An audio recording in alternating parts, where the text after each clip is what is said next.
ಆಹಾ, ಬಾಯಲ್ಲಿ ನೀರೂರುತ್ತಾ ನೋಡ್ತಾ ಇದ್ದರೆ. ಏನು ಮಾಡಿದ್ದೀನಿ ಅಂತ ನಿಮಗೆ ಗೊತ್ತಾಯ್ತಾ ಇವಾಗ? ಮನೆಯಲ್ಲೇ ಮಾಡಿದಂಥ ಹೋಮ್ ಮೇಡ್ ಜಾಮೂನ್ ಇದು, ಅದು ಗೋಧಿ ಹಿಟ್ಟಿಂದ. ಎಷ್ಟು ಜ್ಯೂಸಿಯಾಗಿ ಎಷ್ಟು ಚೆನ್ನಾಗಾಗುತ್ತೆ ಗೊತ್ತಾ. ಖಂಡಿತ ನೀವು ಒಂದ್ಸತಿ ಟ್ರೈ ಮಾಡಬೇಕು. ಇದೇನಪ್ಪ ಇವತ್ತು ಸ್ವೀಟ್ ಮಾಡಿದ್ದೀನಿ ಅಂದ್ಕೊಂಡಿದ್ದೀರಾ? ಇವತ್ತು ನನ್ನ ಮಗನ ಬರ್ತ್ಡೇ, ಅವನಿಗೆ ಜಾಮೂನ್ ಅಂದರೆ ತುಂಬ ಇಷ್ಟ. ಸೊ ಹಾಗಾಗಿ ಅವನಿಗೆ ಇವತ್ತು ಜಾಮೂನ್ ಮಾಡಿದ್ದೀನಿ. ಜಾಮೂನ್ ಮಾಡೋಕ್ಕೆ ಮುಂಚೆ ಆ್ಯಸ್ ಯೂಶ್ವಲ್ ನನಗೆ ಫಿಲ್ಟ್ರ್ ಕಾಫಿ ಅಂದರೆ ಇಷ್ಟ ಅಂತ ನಿಮ್ಗೆ ಸುಮಾರು ಸತಿ ಹೇಳಿದ್ದೀನಲ್ವ. ನನ್ನ ಕೆಲಸ ಶುರುವಾಗೋದೇ ಬೆಳಗ್ಗೆ ಫಸ್ಟ್ ಡೋಸು ಫಿಲ್ಟ್ರ್ ಕಾಫಿ ಕುಡಿದ್ಮೇಲೇ. ಬಿಸಿ ಹಾಲು, ಬಿಸಿ ಡಿಕಾಕ್ಷನ್ನು, ಅದು ಹೇಳೋದಲ್ಲ, ಕುಡಿದ್ರೇ ಗೊತ್ತಾಗುತ್ತೆ. ಒಳ್ಳೆ ನನಗೆ ಮೈಂಡ್ ಆ್ಯಕ್ಟಿವೇಟ್ ಆಗುತ್ತೆ ಕಾಫಿ ಕುಡಿದ್ರೆ. ಫಸ್ಟು ಬಿಸಿ ಬಿಸಿಯಾಗಿ ಕಾಫಿ ಕುಡಿದ್ಬಿಟ್ಟು ಆಮೇಲೆ ಸ್ಟಾರ್ಟ್ ಮಾಡಿದೆ ಜಾಮೂನ್ ಮಾಡೋದು ಹೇಗೆ ಅಂತ. ಸುಮಾರು ಜನ ನಾನು ಮಾಡೋ ಫಿಲ್ಟ್ರ್ ಕಾಫಿ ಇಷ್ಟಪಡ್ತೀರಾ. ನಾನು ಯಾವ ಕಾಫಿ ಪುಡಿ ತೊಗೋತೀನಿ, ಕಾಫಿ ಮೇಕರಲ್ಲಿ ಹೆಂಗೆ ಹಾಕ್ತೀನಿ ಅಂತ ಒಂದು ಸತಿ ತೋರಿಸ್ಕೊಡ್ತೀನಿ. ಈಗ ಜಾಮೂನ್ ಶುರು ಮಾಡೋದಕ್ಕೆ ಮುಂಚೆ ಒಂದು ಕಡಾಯಲ್ಲಿ 1 ಕಪ್ ಸಕ್ಕರೆ ಮತ್ತು ಈಕ್ವಲ್ ಮೆಜರ್ಮೆಂಟಲ್ಲಿ ನೀರನ್ನು ಹಾಕ್ಕೊಂಡು ಪಾಕನ ರೆಡಿ ಮಾಡ್ಕೋಬೇಕು. ಆ್ಯಕ್ಚುಲಿ ಇವತ್ತು ನಾನು ಪ್ಲ್ಯಾನ್ ಮಾಡಿದ್ದೇ ಒಂದು, ಆಗಿದ್ದೇ ಒಂದು.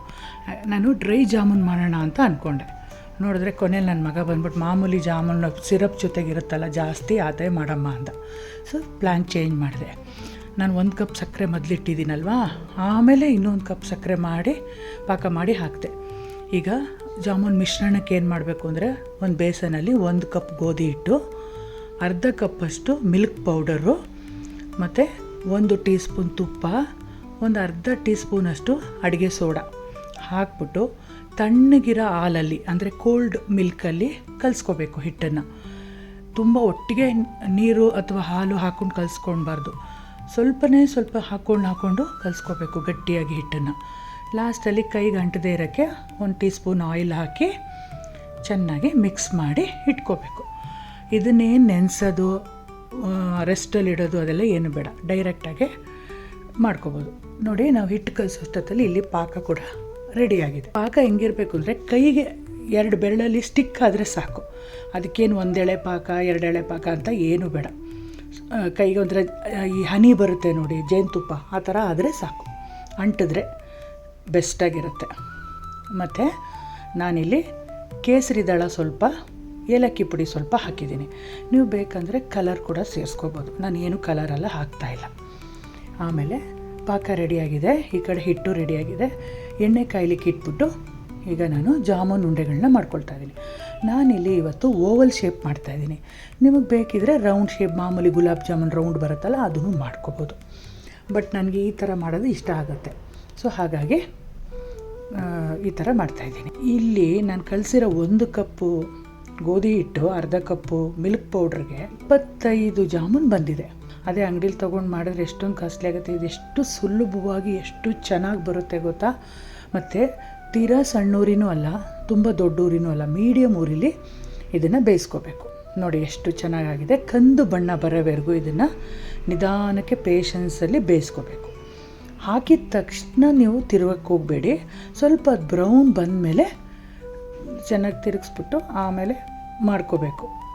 ತೆಗೆದು ಬೇಸನ್ಗೆ ಹಾಕ್ಕೊಂಡು ಒಂದು 5 ನಿಮಿಷ ಆದಮೇಲೆ ಆ ಎಣ್ಣೆ ಎಲ್ಲ ಹೋದ್ಮೇಲೆ ಪಾಕದಲ್ಲಿ ಸೇರಿಸ್ಬೇಕು. ಪಾಕದಲ್ಲಿ ಸೇರಿಸಿದ್ಮೇಲೆ ಒಂದು 1/2 ಅವರ್ ನೆಂದರೆ ಸಾಕು, ಸಖತ್ತಾಗಿರುತ್ತೆ. ನಾನು ನಿಮ್ಗೆ ಆಗಲೇ ಹೇಳಿದ್ನಲ್ವ, ನಾನು ಪ್ಲ್ಯಾನ್ ಮಾಡಿದ್ದು ಡ್ರೈ ಜಾಮೂನ್ ಮಾಡೋಣ ಅಂತ. ಅಂದರೆ 1 ಕಪ್ ಸಿರಪ್ಪಲ್ಲಿ ಎಳ್ಕೊಂಬಿಟ್ಟಿರುತ್ತೆ ಎಲ್ಲ ನೋಡಿ, ಇವಾಗ ಹೆಂಗೆ ವೀಡಿಯೋದಲ್ಲಿ ನೋಡ್ತಾ ಇದ್ದೀರಲ್ಲ ಆ ಥರ.